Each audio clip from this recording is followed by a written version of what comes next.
पश्चिम बंगाल में विधानसभा चुनाव होने हैं, बस कुछ ही महीने बाकी हैं। इसको लेके भारतीय जनता पार्टी और तृणमूल कांग्रेस के बीच में राजनीति काफ़ी तेज हो गई है। कल नेताजी सुभाष चंद्र बोस की जन्म जयंती थी, जिसमें प्रधानमंत्री और मुख्यमंत्री दोनों ही शामिल थे।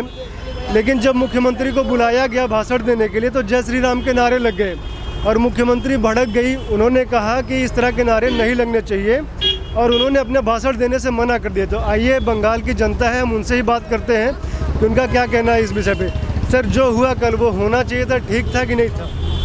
देखिए, सरकारी कार्यक्रम पे वो नारा सही नहीं था, लेकिन ममता दी ने इससे पहले इंशाअल्लाह बोल के बहुत सारा मतलब कार्यक्रम पे वो संबोधन किया है। अपना मन से इंशाअल्लाह और जो है वो बोला है।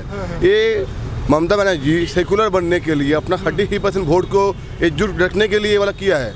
मुझे कल जो उनका बॉडी लैंग्वेज देखे, बहुत नर्वस था ममता बनर्जी जी, क्योंकि नेता जी के बारे में वो क्या बोलेंगे, क्योंकि उनका तो राजनीति हमेशा विरोधी राजनीति करके आया। चलबे ना मानबो ना मानसी ना, ये राजनीति करके वो बड़ी हुई है। तो नेता जी के बारे में बोलने के लिए वो बहुत नर्वस है, तो इसलिए जय श्री राम एक मतलब बहाना देके निकल गया।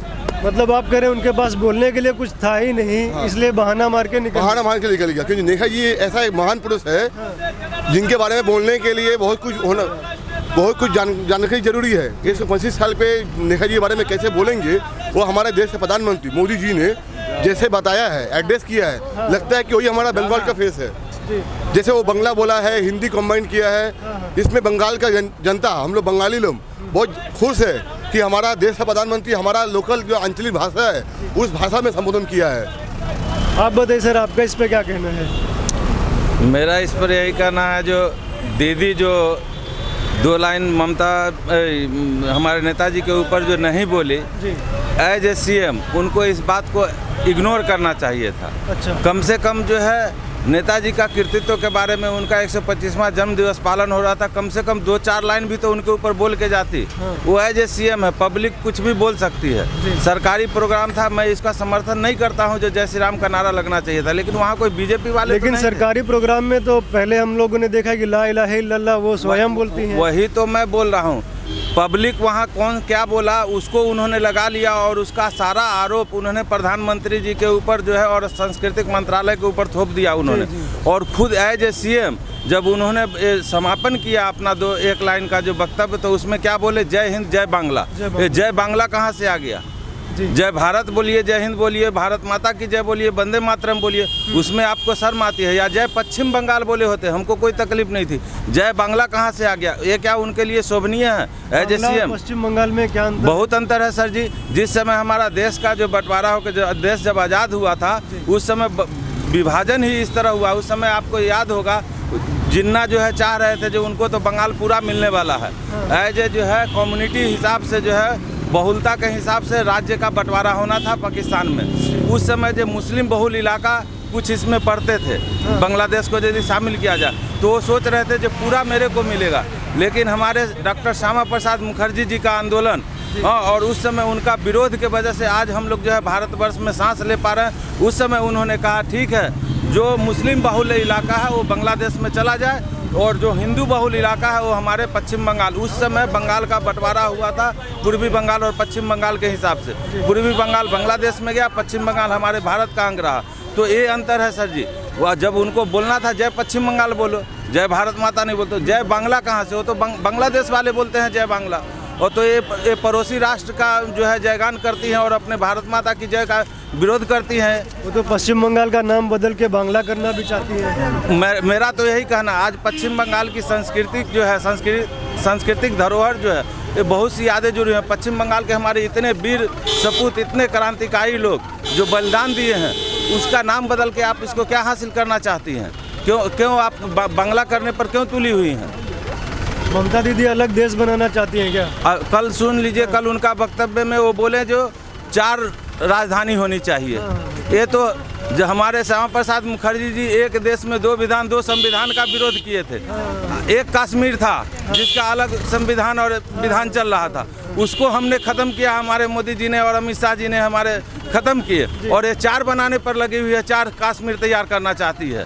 इनके हिसाब से इनका यदि राज चले तो सब जगह जो है मुस्लिम लोगों का जो है राज्य और आधिपत्य हो और उनके अंडर में हम लोग को जीना पड़े। आज बंगाल की स्थिति ये है उनके जो विरोध हो रहा है सबसे ज़्यादा ये तुष्टीकरण नीति के कारण। ये बंगाल की धरती माता की धरती है, ये मातृशक्ति की धरती है और यहीं पर मातृशक्ति का अपमान होता है। दुर्गा पूजा का विसर्जन जो है पीछे कर दिया जाता है मुहर्रम के जुलूस के लिए। सरस्वती पूजा, आज बताइए हमारी सरस्वती माँ की पूजा विद्या देवी हुई। हाँ, स्कूलों में सरस्वती पूजा होनी चाहिए कि नहीं होनी चाहिए?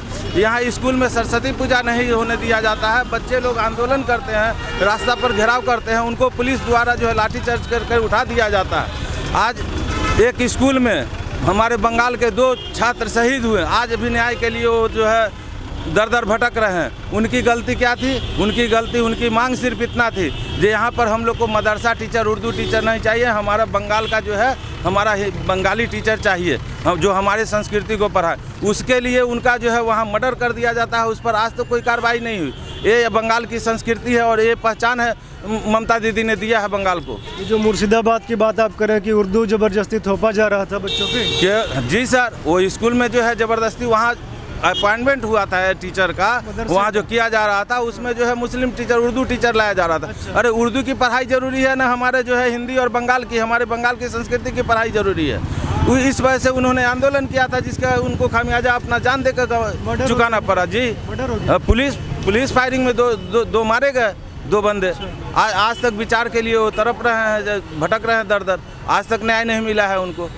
अच्छा ये बताइए, ममता दीदी जो जय श्री राम बोलते हैं उतना चिढ़ती क्यों है इस बात? अच्छा एक चीज़ मैं बताता हूँ आपको, ये तो जो है कोई भी आदमी जिस चीज़ से चिढ़ता है, हाँ। लोग जानबूझ के उसको चिढ़ाते हैं, हाँ। प्रभोग करना ये सब। देखिए मैं इसका समर्थन, कल जो हुआ मैं इसका बिल्कुल समर्थन नहीं करता हूँ, हाँ। लेकिन वो कोई पार्टी प्रोग्राम या पार्टी के लोग नहीं थे, वहाँ तो सरकारी लोग ही आए हुए थे मैक्सिमम, हाँ। उसमें तो पश्चिम बंगाल के सरकार के भी लोग उपस्थित होंगे, हाँ। राज्य सरकार और केंद्रीय सरकार दोनों जगह के होंगे, उनके भी कुछ IPS IAS बड़े बड़े अफसर होंगे।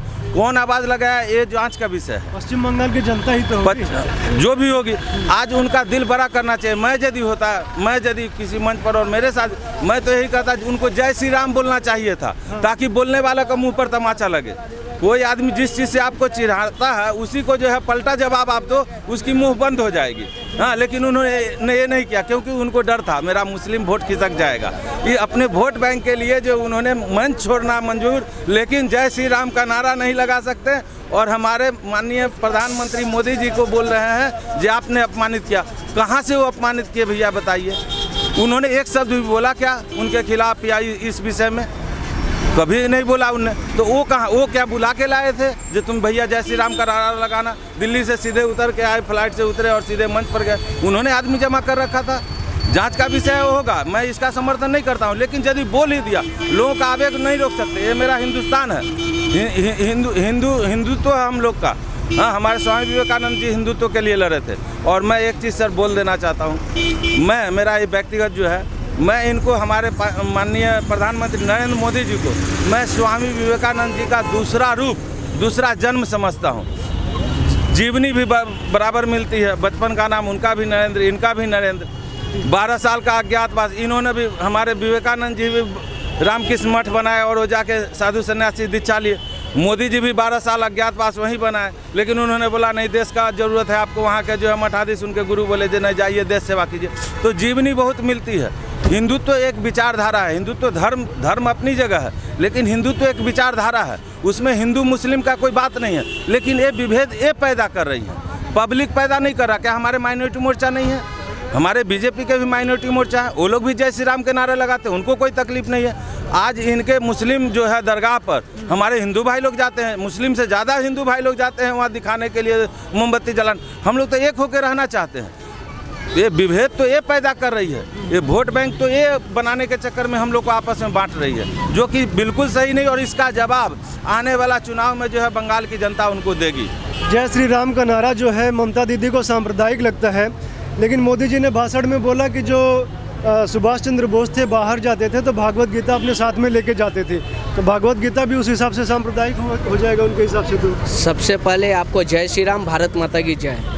ये हमारा हिंदुस्तान का और बंगाल का संस्कार है कि हम लोग किसी को स्वागत जनाते हैं तो राम राम हरे कृष्णो ये बोलते हैं, तो इसमें किसी को ठेस पहुंचाने का कुछ इरादा किसी का नहीं लगता, ठीक है। और बंगाल का तो ये संस्कृति है, ये तो धर्म को लेकर के ही चलता, और किसी को ठेस पहुंचाने के लिए कभी कोई नागरिक यहाँ का सोच ही नहीं सकता। इसीलिए वहाँ पर किसी को ना मुर्दाबाद बोला गया, ना किसी का नाम लिया गया, कुछ गलत कमेंट्स किया गया। यहाँ पर भारत माता की जय और जय श्री राम बोला गया। अगर भारत माता की जय बोलना और राम राम बोलना किसी को इंसल्ट करना होता है तो ये बंगाल के सीएम ये दृश्य पूरा दुनिया को पूरा भारत को बहुत ख़राब मैसेज दिया गया यहाँ से। आप क्या कहेंगे सर? मैं तो सबसे पहले ये कहूँगा कि बच्चा बच्चा राम का, मातृभूमि का काम का। और मैं कहना चाहता हूँ कि ये जो पार्टी का गठन है अनैतिकता के आधार पे हुई है, क्योंकि घास फूल जो है किसी प्रयोग में नहीं आते हैं। ठीक उसी प्रकार के इनके जो नियम नीति है वो अनैतिकता के आधार पे है। एक चीज़ मैं उदाहरण देना चाहता हूँ कि जब नेताजी ने कांग्रेस पार्टी को छोड़ करके जब उन्होंने फॉरवर्ड ब्लॉक की स्थापना की तो इन लोगों का जो मानना है या कुछ यहाँ के कम्युनिस्ट ने जो 35 साल राज किया है, ठीक इसी प्रकार की मानसिकता इस तृणमूल की भी है। तो मैं कहना चाहूँगा कि फॉरवर्ड ब्लॉक का स्थापना करते हुए दूसरों का मदद लेकर के भारत के हित में नेताजी सुभाष चंद्र बोस ने कार्य किए थे। लेकिन 35 वर्षों में कम्युनिस्ट और ये 10 वर्षों में तृणमूल शासक ने भारत को हित में नहीं, भारत के अहित में इन लोगों ने कार्य करना चालू किया। आप ही मुझे बता दीजिए, जो भारत में जो हिंदुस्तान है, अपने इष्ट देव का हम लोग नाम नहीं ले सकते हैं, या हमारे मुख्यमंत्री है वो किसी दल की नहीं है। जब मुख्यमंत्री है, मुख्यमंत्री के सामने हम लोग जय श्री राम बोलते हैं या किसी भी प्रकार के हरे कृष्णा बोलते हैं तो उन्हें खराब लगता है, वह इसे अपमान बताती है, वह इसे गाली बताती है और इंशा अल्लाह इला इल्लल्लाह ये सब जब शब्द का प्रयोग करती है तो उन्हें बहुत अच्छा लगता है। तो मैं चाहता हूं कि मुख्यमंत्री जी आप लिखित रूप में दीजिए कि जय श्री राम कहना गाली है, जय श्री राम कहना गलत है या गलत शब्द है, इस चीज़ का लिखित रूप में हम चाहते हैं। और बंगाल के लोगों को जिस प्रकार से ये गुमराह कर रही है ये बिल्कुल गलत है। और एक चीज़ मैं बताना चाहता हूँ, यहाँ के मुसलमानों को बदनाम करने का कोशिश रोहिंग्या मुसलमानों के द्वारा करवाया जाता है, बांग्लादेशी के मुसलमानों के द्वारा करवाया जाता है और पाकिस्तान के मुसलमानों द्वारा करवाया जाता है। इन लोगों को ला करके भारत के मुसलमानों के बीच आग लगाने का कार्य ये लोग करते हैं। तो मैं चाहता हूँ कि ऐसा ना करें। और दूसरी नंबर बात है कि मोदी जी के बारे में पहले भी ये अब शब्द कह चुके थे, अमित शाह के बारे में अब शब्द कह चुके थे। तो मैं एक ही चीज़ कहना चाहता हूँ बंगाल के मुख्यमंत्री और बंगाल के लोगों के लिए, मैं एक शायरी के माध्यम से कहना चाहता हूँ कि मोदी जी क्या है। कमल फूल जैसा खुशबू हिमाम में नहीं, कमल फूल जैसा खुशबू हिमाम में नहीं, और माननीय नरेंद्र मोदी जी जैसा प्रधानमंत्री पूरे हिंदुस्तान में नहीं। आप बोलिए सर, क्या कहना होगा? ये राजनीतिक हताशा है ममता बनर्जी की। कल के कार्यक्रम में अगर आप उनको देखेंगे, कई जगह पे मोदी जी के जो सिक्योरिटी गार्ड थे उन्होंने भी कई बार उनको कहा आप मोदी जी के साथ में आ जाइए। बाबुल सुप्रियो जी ने भी कहा। हाँ, बाबुल सुप्रियो जी ने कहा, केंद्रीय मंत्री ने भी उनको बार बार निवेदन किया कि आप सामने आ जाइए। लेकिन उनके कल के सारे कार्य, जिनकी जो चेहरे के हाव भाव थे, उससे साफ नज़र आ रहा था कि वो राजनीतिक हताशा है। वो एक तरह से आत्मविश्वास खो चुकी हैं। अगर वो चाहती तो इस चीज़ को एक अलग तरीके से ले सकती थी। जय श्री राम जैसे ही कहा गया वो संबोधित कर सकती थी सभी को, जय श्री राम। आप खुश हुए। चलिए अब मैं इस विषय को लेके आगे बात करती हूँ। हम जिस विषय पे बात करने आए हैं नेताजी, उस विषय पे हम बात करते हैं। लेकिन उन्होंने कल साबित कर दिया कि वो राजनीतिक तौर पे और मानसिक तौर पे अपना आत्मविश्वास खो चुकी हैं और राजनीतिक तौर पे वो ऑलरेडी हार मान चुकी हैं। वो जानती हैं 2021 में बंगाल की जनता उनका साथ नहीं देने वाली है, भारतीय जनता पार्टी की यहाँ पे सत्ता आने वाली है। तो इसी को कल उन्होंने दर्शाया है। तो जय श्री राम आप देखिएगा, नॉर्थ इंडिया के अंदर में राम राम जय श्री राम लोगों को आह्वान करने का संबोधन होता है। लोगों को नमस्कार जिस तरह से बोलते हैं, किसी को घर पे बुला रहे हैं। हमारे घर पे भी कोई आता है, जैसे मैं राजस्थान से हूँ, तो राम राम बोला जाता है, बोले ताऊ जी राम राम, फूफा जी राम राम।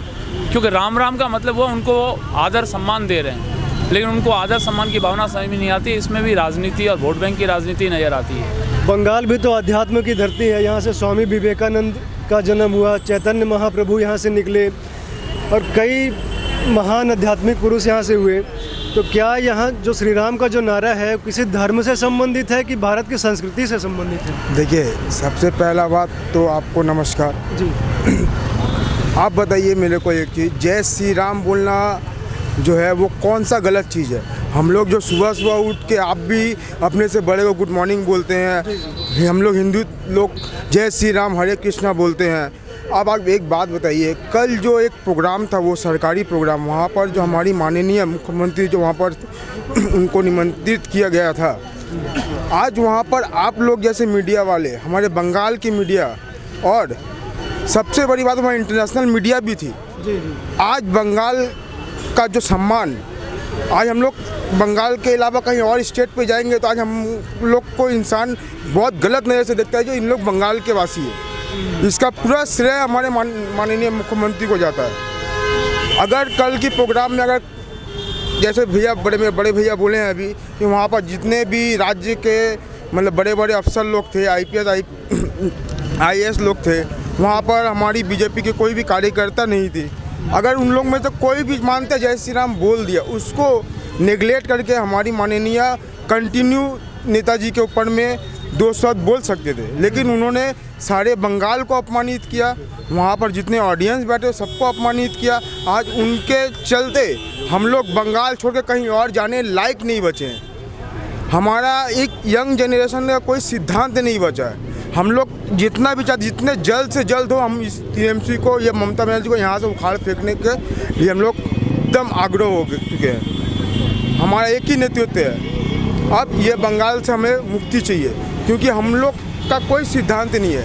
हम लोग जितने भी यंग स्टार है कहीं भी जाते हैं, आप बोलिए सारे न्यूज़ चैनल में दिखाते हैं, कोई भी, या फिर हम लोग बेंगलोर में चले जाइए या इंडिया की बात करते हैं, बेंगलोर में चले जाइए या दिल्ली में चले जाइए, कहाँ से आया दादा? बंगाल से। मतलब अब इंसान एक अलग नज़रिया से हम लोग को देखते हैं। इसका श्रेय किसको जाता है? आज बोलिए 370 धारा जो मोदी जी ने हटाया, 370 धारा जो मोदी जी हटाया, वो परिवर्तन है या नहीं है? जो आज तक भारत धरती पे कोई नहीं कर पाया वो मोदी जय कर, ये बंगाल को सोनार बांग्ला सिर्फ एक ही इंसान बना सकता है, वो है मोदी जी। ये हमारा जो जितना हम लोग को ऊपर असम्मान हो रहा है, हम लोग इसको, हमारे सम्मान को वापस लाने वाले एक ही नेतृत्व, एक ही हमारे प्राइम मिनिस्टर है मोदी जी। उनको अलावा हम लोग और कुछ नहीं समझते। ये हमारा सिद्धांत है। बहुत बहुत धन्यवाद।